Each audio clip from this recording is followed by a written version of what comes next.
Hi students, അപ്പോൾ ഒരു question പേപ്പറാണ് 2024.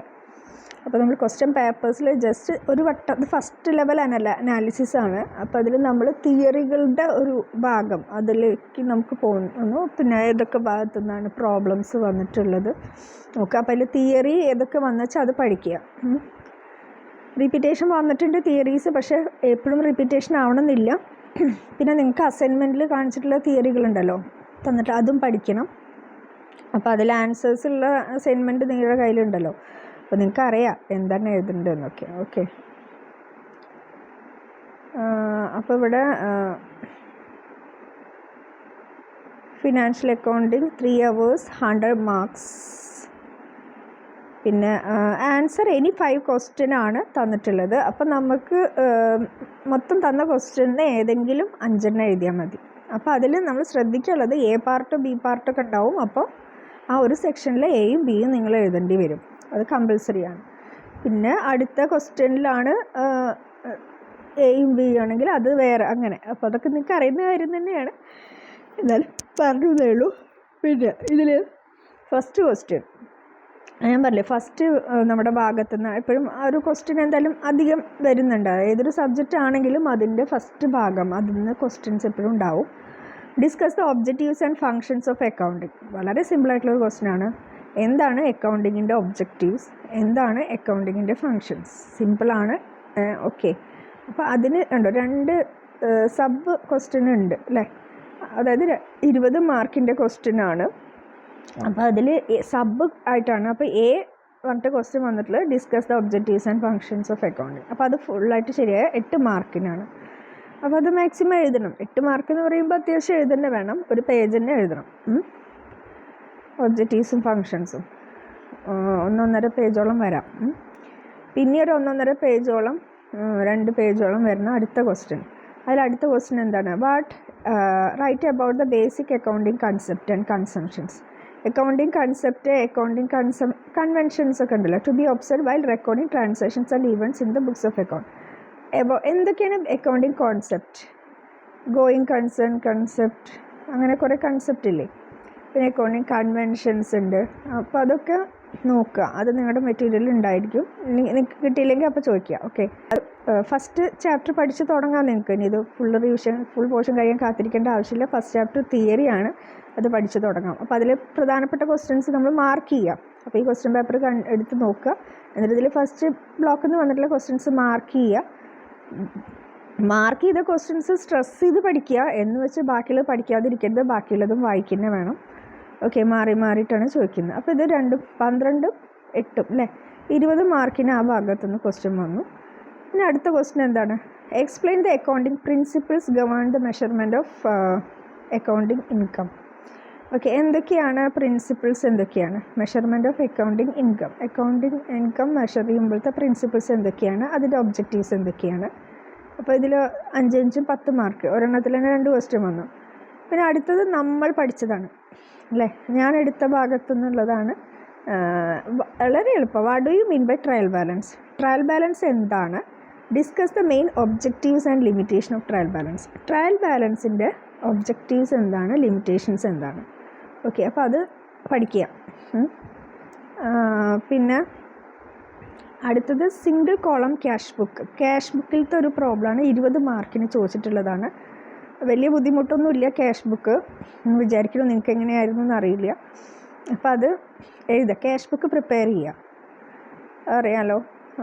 ഓക്കെ, ഞാൻ തിയറി ആദ്യം പോയിട്ട് പിന്നെ പ്രോബ്ലത്തേക്ക് വരാം. പിന്നെ എന്താ നമ്മുടെ ഒരു ക്വസ്റ്റ്യൻ നമ്മൾ നേരത്തെ കണ്ട ക്വസ്റ്റ്യനാണ്.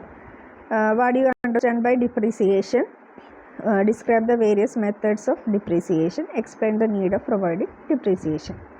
4 ക്വസ്റ്റ്യൻ ആയില്ലേ. 4 ക്വസ്റ്റ്യനിൽ ഇപ്പോൾ നിങ്ങൾക്ക് 3 ക്വസ്റ്റ്യൻ തിയറി തന്നെയാണ് അല്ലേ. പിന്നെ അടുത്തത്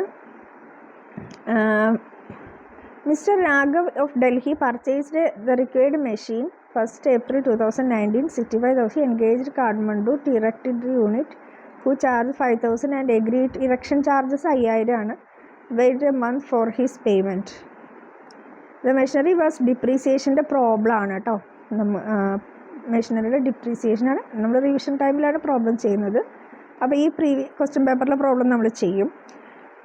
machinery was depreciated 10% per annum on fixed installment method and accounting being April-March. Single unit which cost rupees 10,000 was sold for rupees ordinarily was sold for rupees cash price 7,000. അപ്പോൾ depreciation കാണാനാണ്. അതിൽ എന്തുണ്ട്, sale വന്നിട്ടുണ്ട്, അതേപോലെ തന്നെ പർച്ചേസും വന്നിട്ടുണ്ട്. പുതിയ machine വാങ്ങിച്ചു, പഴയ മെഷീൻ വിറ്റു അല്ലേ. അപ്പോൾ എന്താ പറയുക, നമ്മളോട് പറഞ്ഞിരിക്കുന്നത് മെഷീനറി അക്കൗണ്ട് ഉണ്ടാക്കാനാണ്. അതേപോലെ മെഷീനറി ഡിസ്പോസൽ അക്കൗണ്ട് നമുക്ക് ആ പ്രോബ്ലം ചെയ്യാം. നമ്മുടെ ഇതിൽ എന്താ പറയുക, റിവിഷൻ്റെ ടൈമിൽ അതിൻ്റെ പ്രോബ്ലം ചെയ്യാം. അപ്പോൾ ഇതാണ് ഡിപ്രീസിയേഷൻ്റെ ഒരു പ്രോബ്ലം വന്നു, ഡിപ്രീസിയേഷൻ്റെ ഒരു തിയറിയും വന്നു അല്ലേ. അപ്പോൾ ഇതിൽ ചോയ്സ് ആയിട്ട് വന്നിട്ടുള്ളത് തന്നെയാണ് അല്ലേ. അല്ല, 4 മാർക്കിന് 20 മാർക്കിന് 40 മാർക്കിന് അപ്പോൾ ഉണ്ടോ ഡിപ്രീസിയേഷൻ എന്നുള്ള ചാപ്റ്റർ വന്നിട്ടുണ്ട്. പറയാൻ പറ്റില്ല, നമുക്ക് ചില ഏരിയാസ് നമ്മൾ ചില സമയത്ത് കോൺസെൻട്രേറ്റ് ചെയ്യാം. അപ്പോൾ ഡിപ്രീസിയേഷൻ വളരെ ഇമ്പോർട്ടൻ്റ് തന്നെയാണ്. പക്ഷേ കഴിഞ്ഞ പ്രാവശ്യമാണ് ചോദിച്ചിട്ടുള്ളത്, കഴിഞ്ഞ പ്രാവശ്യമല്ല, അതിന് മുന്നത്തെ. പിന്നെ അടുത്തൊരു ക്വസ്റ്റ്യൻ വരുന്നത്, what do you understand by branch hire purchase account. തിയറിയാണ് ഹയർ പർച്ചേസ് ബ്രാഞ്ച്. നമ്മളത് എടുക്കാൻ പോകുന്ന ഭാഗം നെക്സ്റ്റ് ഇതിൽ വരുന്നതാണ്. Describe the accounting treatment of various important items in the books of hire purchaser. അതേപോലെ തന്നെ പ്രധാനപ്പെട്ട ഐറ്റംസ് എങ്ങനെ ഹയർ പർച്ചേസർ അക്കൗണ്ടിൽ ചെയ്യുക എന്നൊക്കെയാണ് അത് ക്വസ്റ്റ്യൻ വിത്ത് ഇലിസ്ട്രേഷൻസ് എന്നൊക്കെ പറയുന്നുണ്ട്. 20 മാർക്കിനാണ്, അത്യാവശ്യം എഴുതണം. പിന്നെ explain the various types of branches used in the method of branching. അപ്പോൾ ബ്രാഞ്ചിൽ നിന്ന് കുറേ തിയറി വന്നിട്ടുണ്ട്, നോക്കുക. പിന്നെ അതുമായി ബന്ധപ്പെട്ടിട്ട് തന്നെയാണ് പ്രോറാറ്റ ഇൻവോയ്സ്, ബില്ലുണ്ടാക്കുന്നത്, പെർഫോമ ഓഫ് ഇൻവോയ്സ്. പിന്നെ അപ്പോൾ തിയറികൾ ഇത് ഡിസ്കസ് ചെയ്യും കേട്ടോ. ഞാൻ ഇതിപ്പോൾ മൊത്തം ക്വസ്റ്റ്യൻ പേപ്പർ റിവൈസ് ചെയ്തതാണ്. ഇനി നമുക്ക് ഈ ഓരോ ക്വസ്റ്റ്യൻ്റെ ആൻസർ എന്താണെന്ന് നമുക്ക് മെറ്റീരിയൽ നോക്കിയിട്ട് ഞാൻ അയച്ചു തരാം. അപ്പോൾ അത് കുറച്ച് ഇതിൻ്റെ കൂടെ പഠിച്ചോളൂ. പിന്നെ റിവിഷൻ ടൈമിൽ നമ്മൾ ബാലൻസും കൂടി ഒപ്പം കവർ ചെയ്യും.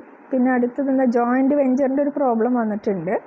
അപ്പോൾ അത് നമ്മൾ എടുക്കാനുള്ള പോർഷനാണ് ജോയിൻറ്റ് വെഞ്ചർ. ബുദ്ധിമുട്ടുണ്ടാവില്ല എന്ന് തന്നെയാണ് തോന്നുന്നത്. എന്താ വെച്ചാൽ പിന്നെ ലാസ്റ്റ് വന്നിട്ടുള്ളത് നമുക്ക് ആ ഒരു അതൊരു ബ്ലോക്ക് വേണമെങ്കിൽ നമുക്ക് ആദ്യം എടുക്കാം. അതിലത്തെ തിയറി, അതായത് നമ്മുടെ ടാലിയുടെ ഒരു പോർഷൻ വന്നിട്ടുണ്ടല്ലോ ലാസ്റ്റ് ബ്ലോക്ക്. നമുക്ക് പ്രാക്ടിക്കലായിട്ടുള്ള എക്സാം ഒന്നും ഇല്ല, തിയറി മാത്രമേ ഒന്ന് ചോദിക്കാനുള്ളൂ.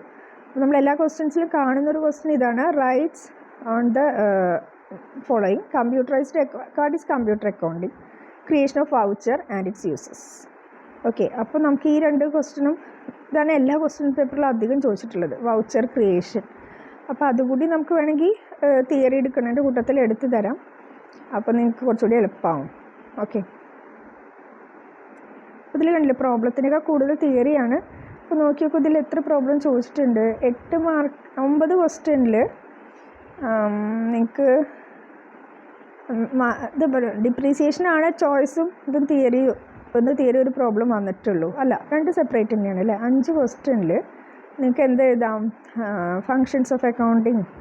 അപ്പോൾ ഫസ്റ്റ് ആൻസർ നിങ്ങൾക്ക് എഴുതാൻ പറ്റും. അപ്പോൾ എന്തായാലും 20, അതിന് മാക്സിമം നമുക്ക് സ്കോർ ചെയ്യാം. രണ്ടാമത്തെ എന്ന് പറയുന്നതും നിങ്ങൾക്ക് തിയറിയാണ്, ചെയ്യാൻ പറ്റുന്നത് തന്നെയാണ്, സുഖമായിട്ട് എഴുതാൻ പറ്റുന്ന 2 തിയറി തന്നെയായിരുന്നു. അപ്പോൾ 2 തിയറി ആയിരുന്നു. പിന്നെ മൂന്നാമത്തെ ഡിപ്രീസിയേഷൻ്റെ തിയറി, അത് എളുപ്പമാണ്, 3 തിയറി വന്നു. പിന്നെ 4മത്തെ ഇതേപോലെ ബ്രാഞ്ചിൻ്റെ തിയറി, പിന്നെ അടുത്തതും ബ്രാഞ്ചിൻ്റെ തിയറി 5, 6 തിയറി അല്ലേ. 6 തിയറി 3 പ്രോബ്ലമാണ് നമുക്ക് ക്വസ്റ്റ്യൻ വന്നിട്ട്. അപ്പോൾ പ്രോബ്ലംസ് പൊതുവെ കുറവാണ്, പക്ഷേ എല്ലാം ടഫ് പ്രോബ്ലം ഒന്നും അല്ല കേട്ടോ. സിമ്പിളായ പ്രോബ്ലം ഉണ്ട്, നമുക്ക് ഡിപ്രീസിയേഷൻ ചെയ്യാൻ പറ്റും, അതേപോലെ ക്യാഷ് ബുക്ക് ചെയ്യാൻ പറ്റും. ജോയിൻറ്റ് വെഞ്ചർ നോക്കിയാൽ ചിലപ്പോൾ അതും എളുപ്പം തന്നെ ആയിരിക്കും. ആ പ്രോബ്ലം എന്ന് പറയുന്നത് വലിയ ബുദ്ധിമുട്ടൊന്നും അല്ല. അപ്പോൾ കഴിഞ്ഞ വർഷത്തെ ഈ ഒരു ക്വസ്റ്റ്യൻ പേപ്പർ വളരെ ഈസിയാണ്. അപ്പോൾ നിങ്ങൾക്ക് ഒരു ഐഡിയ കിട്ടിയിട്ടുണ്ടാവും. നമുക്ക് ബ്രാഞ്ചും ജോയിൻറ്റ് വെഞ്ചറും മാത്രമാണ് എടുക്കാനുള്ളത്. ഹയർ പർച്ചേസ് കഴിയാറായിരിക്കുന്നു. ലൈവ് ക്ലാസ്സിൽ ഏകദേശം കഴിഞ്ഞു, മറ്റേതിലും ഏകദേശം കഴിയും റെക്കോർഡ് ക്ലാസ്സിലും. അപ്പോൾ ഇനി എടുക്കാനുള്ള ഭാഗങ്ങളിലെ തിയറി ഞാനൊന്ന് പറഞ്ഞു തരുന്നുണ്ട്, നിങ്ങൾ ആദ്യം പഠിച്ച് വെച്ചോട്ടെ എന്ന് വിചാരിച്ചിട്ടാണ്. അതിൻ്റെ പ്രോബ്ലംസ് അതിൻ്റെ ഇടയിൽ കൂടെ എടുക്കുകയും ചെയ്യും. ഓക്കെ.